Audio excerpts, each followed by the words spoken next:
They warned me never to stay in room 13. But I didn't listen. Now something followed me out. They say some places remember the people who pass through them. Walls absorb fear. Floors listen.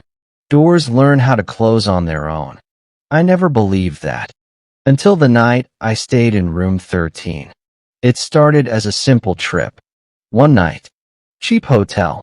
No expectations. The Blackwood Hotel sat just off the highway, hidden behind dead trees and fog that rolled in thicker than it should have. From the outside, it looked abandoned. One flickering sign. Windows dark. Silent. But it was raining hard. My phone had no signal, and I was exhausted. The moment I stepped inside, the air felt wrong. Too cold. Too still. The lobby was empty except for a front desk lamp buzzing softly. After a few seconds, an old man emerged from the shadows behind the counter. His face was pale, his eyes sunken, like he hadn't slept in years. He didn't smile. "Checking in?" he asked. I nodded and gave my name. He typed slowly, frowning at the screen. Then his fingers stopped. His expression changed.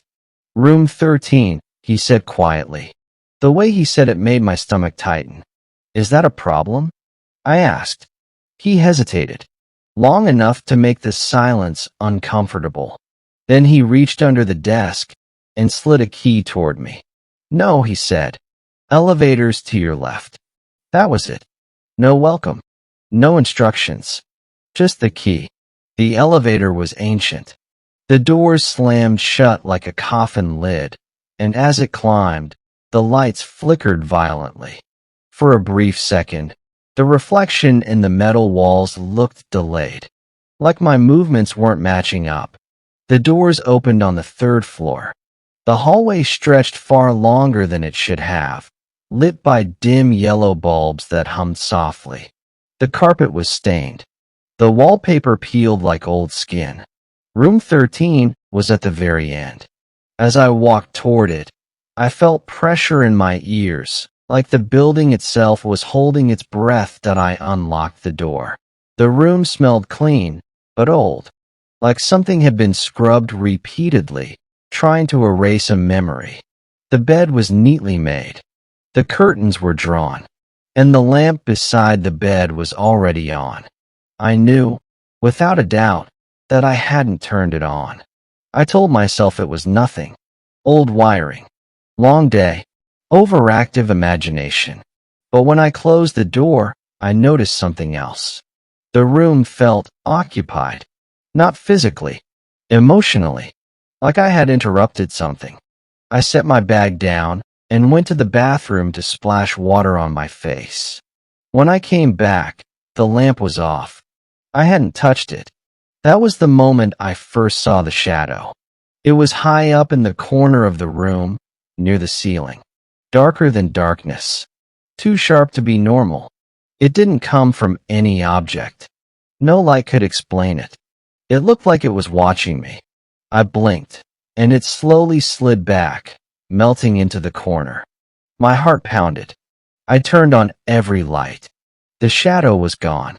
I laughed nervously. "Get it together," I whispered. I laid down fully clothed, staring at the ceiling.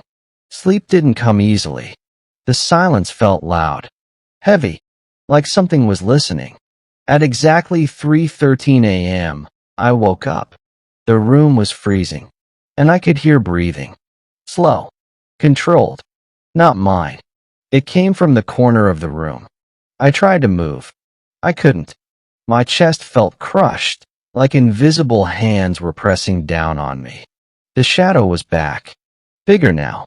It stretched along the wall, crawling toward the bed, moving against the laws of light.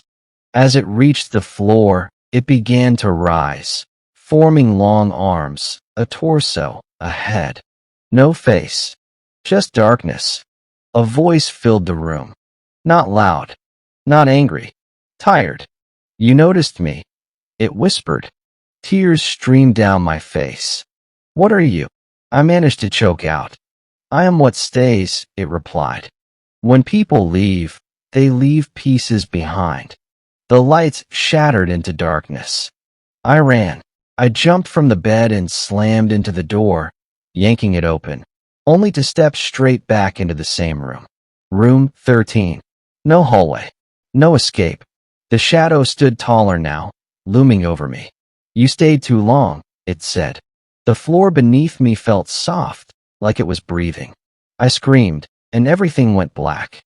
I woke up on the lobby floor, gasping for air. Morning sunlight poured through the windows. The hotel felt normal, quiet. The old receptionist stood over me. You made it through the night, he said softly. What was in that room? I asked. He looked past me, toward the elevator. Room 13 doesn't let go easily, he said. Everyone who stays leaves something behind.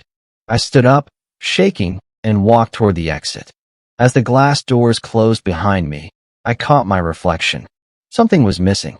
My shadow stayed inside. Story kept you awake. Then the next one will haunt you even more. Subscribe to Night Narratives 2.0 and never miss the darkness.